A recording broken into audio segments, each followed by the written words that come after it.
Então vamos lá, galera. Vamos falar hoje aqui sobre ventilação mecânica protetora. É alguma coisa que a gente escuta falar muito no contexto do paciente com SARA, com a complacência pulmonar comprometida, mas eu vou provar para vocês que tem muita aplicação fora disso também. A gente usa isso bastante no centro cirúrgico, tá? Acreditem se quiser. Então, o que seria a ventilação mecânica dita protetora? Então, é alguma coisa que surgiu para ventilar pacientes com complacência pulmonar comprometida, em especial pacientes com SARA, ou sepse pulmonar, ou COVID, ou qualquer outra situação, condição clínica que comprometa a complacência do pulmão. Então, assim, quais são as consequências ventilatórias, né, em ventilação mecânica de um paciente ter a sua complacência reduzida, né? Então, a gente sabe que complacência, volume, corrente sobre pressão, né? Aplicando isso à ventilação mecânica, volume corrente sobre pressão de admissão. Então, a gente sabe que se a complacência estiver reduzida, significa dizer que você vai precisar, para entregar um determinado volume corrente, você vai precisar, para fazer isso, você vai precisar de pressões de admissão muito elevadas, né? Então, se a complacência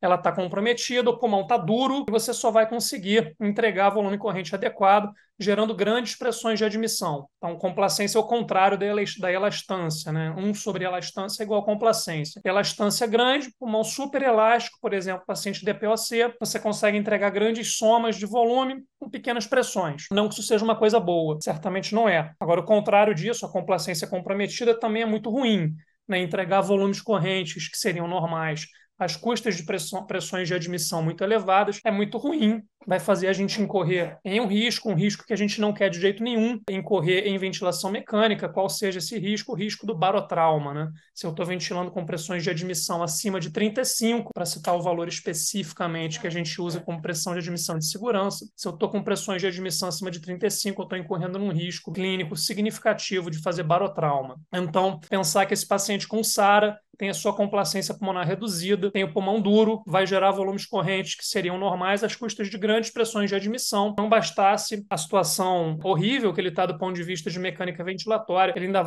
vai estar num risco adicional de barotrauma. Então, o que a gente pode fazer para conseguir ventilar esse paciente que tem pressões de admissão que seriam, em condições normais, seriam altas porque ele tem sua complacência pulmonar reduzida? Algumas coisas. E a gente vai chamar esse conjunto de intervenções na ventilação mecânica de ventilação mecânica protetora. A primeira delas, a escolha do modo ventilatório. A gente vai escolher ventilar esse paciente em PCV, ventilação controlada à pressão, tá? A ventilação controlada à pressão, ela não é ciclada à pressão, não confunda uma coisa com a outra, né? Lembrando o que significa ciclagem. Ciclagem é qual o parâmetro da ventilação mecânica que vai fazer a transição entre o ciclo INS e o ciclo EIS, tá? No VCV, ventilação controlada a volume, esse modo ventilatório ele é tanto controlado a volume, como ele também é ciclado a volume, ou seja, quando eu atinjo o volume corrente pré-determinado, fecha-se a válvula INS, abre-se a válvula EIS, você tem a transição de um ciclo para o outro. PCV não é assim. PCV é um modo ciclado a tempo. Quando eu atinjo um determinado tempo inspiratório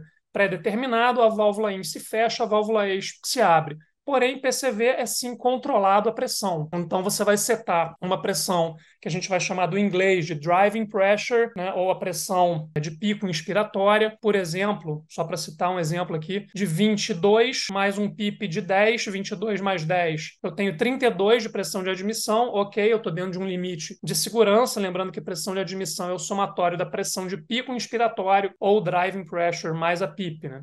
Então, nesse exemplo que eu estou dando aqui, quando um determinado tempo inspiratório for atingido, o ciclo inspiratório vai terminar.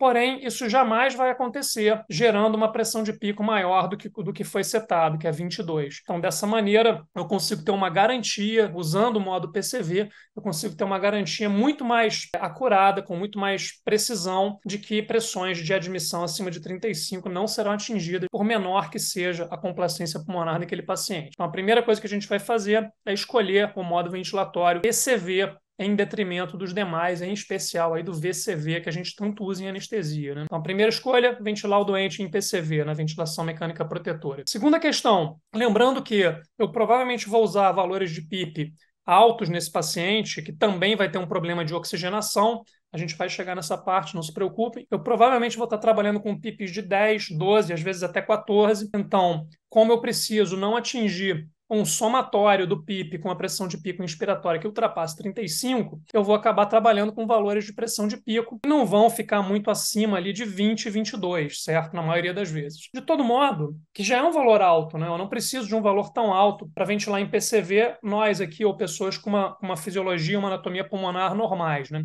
Mas ainda assim, observem que esse valor de pressão de pico inspiratória de 20, 22, em um paciente com a complacência comprometida, complacência, volume sobre pressão, observem que volumes correntes pequenos serão gerados como decorrência dessa pressão de pico. É uma questão física, né? Se o pulmão está duro, uma pressão, ainda que uma pressão de pico um pouco mais alta do que seria o normal, vai me gerar um volume corrente pequeno. Então, se eu tenho um volume corrente pequeno, lembrando que o volume corrente multiplicado pela frequência respiratória vai dar um parâmetro que a gente chama de volume minuto, né? E o volume minuto é uma medida da ventilação, ou seja, do quanto eu consigo lavar o CO2, né, do meu pulmão. Então, se eu vou partir de um volume corrente pequeno, como decorrência dessa complacência comprometida, eu provavelmente começarei a entrar numa situação de retenção de CO2. Então, minha PaCO2 vai aumentar como decorrência desse volume corrente barra minuto restritos por conta dessa complacência pulmonar reduzida, certo? Eu vou tentar, numa certa medida, compensar essa retenção de CO2, esse aumento da PaCO2, da única maneira que eu consigo fazer, que é aumentando a frequência respiratória. Porém, há um limite até onde eu posso aumentar minha frequência respiratória, certo? Se eu começo a trabalhar com valores de frequência respiratória muito acima de 25, 27, 30, eu começo a não ter tempo expiratório, né? Eu começo a ter um intervalo de tempo expiratório muito pequenininho se eu começo a fazer taquipneia.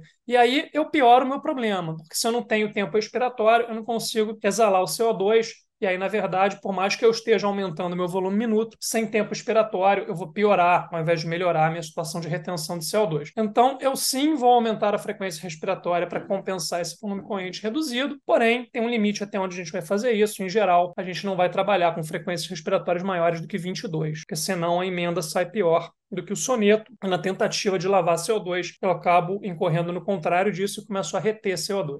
Então, mesmo eu jogando a minha frequência respiratória para 22, né, como eu tenho um volume corrente reduzido, decorrente da complacência pulmonar pequena, eu terei, na maioria das vezes em que eu ventilo um paciente usando essa estratégia, eu terei alguma retenção de CO2. E até valores de hipercapnia leves, o que a gente entende como leve, né? O normal da PaCO2 é de 35 a 45. Até 48, até 50, até 52, a gente vai tolerar nesse paciente. A esse fenômeno, né, a essa nossa capacidade voluntária de sermos tolerantes com a hipercapnia leve, a gente vai dar o nome de hipercapnia permissiva. Não acredito que vocês já tenham ouvido falar o nome. Então, a hipercapnia permissiva é uma decorrência do fato de que, como eu tenho pressões, eu vou trabalhar, né, com pressões de pico inspiratório reduzidas. Reduzidas não é bem o termo, porque elas são acima do fisiológico, mas são limitadas. Como o meu pulmão é duro, decorre dessa pressão um volume corrente pequeno, por mais que eu aumente um pouco a minha frequência respiratória para compensar isso, o volume minuto ainda assim será insuficiente para lavar o CO2 quando comparado com uma pessoa com anatomia e fisiologia pulmonar normais.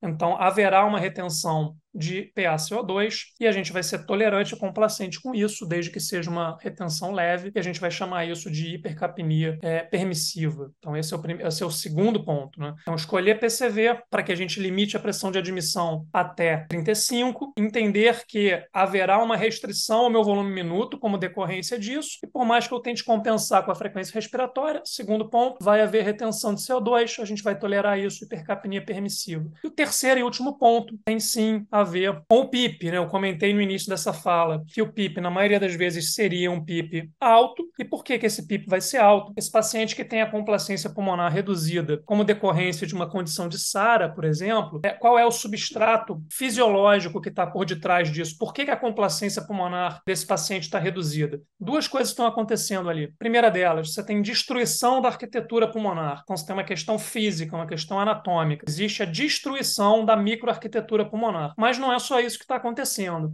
esse paciente também tem uma redução na produção do surfactante. Os pneumócitos do tipo 2 são especificamente agredidos nas condições de inflamação disseminada, como é o caso da sepse e da SARA, e reduz a produção daquilo que é a substância que permite o alvéolo ficar aberto, né?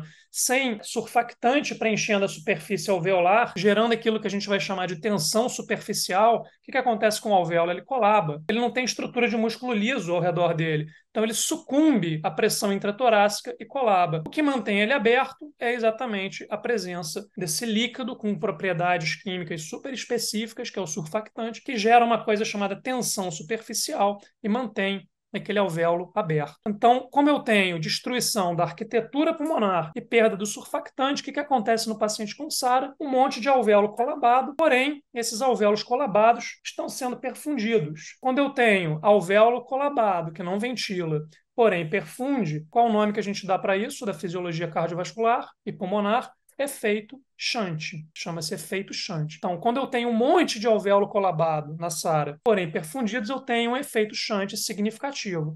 Efeito shunt é igual a hipóxia, redução da PaO2. Se eu tenho um monte de sangue passando direto da minha circulação direita para a circulação esquerda sem ser oxigenado, esse sangue é como se eu tivesse, por exemplo, um CIV gigante. Então, eu vou ter como decorrência desse efeito shunt hipóxia. O que eu posso fazer para me contrapor a isso? Abrir o alvéolo. É para isso que a gente faz o PIP, né? Quando a gente gera o PIP, um PIP de 10, né? Um PIP acima do PIP fisiológico, que é aquele PIP de 3 a 5. Quando eu boto um PIP de 10 ou 12 no paciente com SARA, por exemplo, o que eu quero fazer com isso? Agora vocês já sabem a resposta correta para isso. Eu quero reduzir o efeito shunt. Quero fazer com que aqueles alvéolos que não estavam ventilados, porém perfundidos, agora estejam ventilados e perfundidos, ou seja, eu vou otimizar o match da ventilação com a perfusão. E esse é o terceiro ponto da ventilação mecânica protetora. Então, recapitulando essa explicação toda, ventilação mecânica protetora tem 3 pontos básicos. Escolher ventilar em PCV, ser tolerante com níveis leves a moderados de retenção de CO2, a gente vai chamar isso de hipercapnia permissiva, trabalhar com PIPs elevados, de modo a reduzir o efeito shunt. Isso funciona muito bem num doente que tem a complacência pulmonar alterada por SARA, sepse, COVID, mas observem também que isso pode ser aplicado a qualquer paciente, por exemplo, no intraoperatório de uma cirurgia complexa, uma hepatectomia, uma sepse peritoneal, né? Esse paciente vai inflamado durante o intraoperatório, foram 5 horas de cirurgia, politransfusão, doente chocou. É evidente que esse paciente vai ter inflamação e pode sair da cirurgia com SARA, com complacência pulmonar reduzida. Então, por que não ventilá-lo como estratégia protetora? Cirurgia cardíaca com circulação extracorpórea, cirurgia de transplante de órgão, transplante de fígado com grande perda volêmica e por aí vai. Por que não pensar nisso também no politrauma, né? Um doente que chega com um choque hemorrágico, hipovolêmico hemorrágico traumático, com grande perda de sangue, que a gente vai transfundir muito, o paciente provavelmente também vai evoluir com inflamação generalizada e tem potencial de fazer SARA. Então, observem que a estratégia de ventilação mecânica protetora que surgiu na UTI em pacientes com SARA, com complacência pulmonar alterada, ela pode ser aplicada, na verdade, a qualquer paciente crítico. Eu sugiro, inclusive, que vocês considerem essa forma de ventilar os pacientes sempre que vocês estiverem intubando e fazendo o setup inicial da ventilação mecânica dos pacientes críticos. Acho que já tem bastante informação aí para vocês pensarem, gente. Valeu, gente.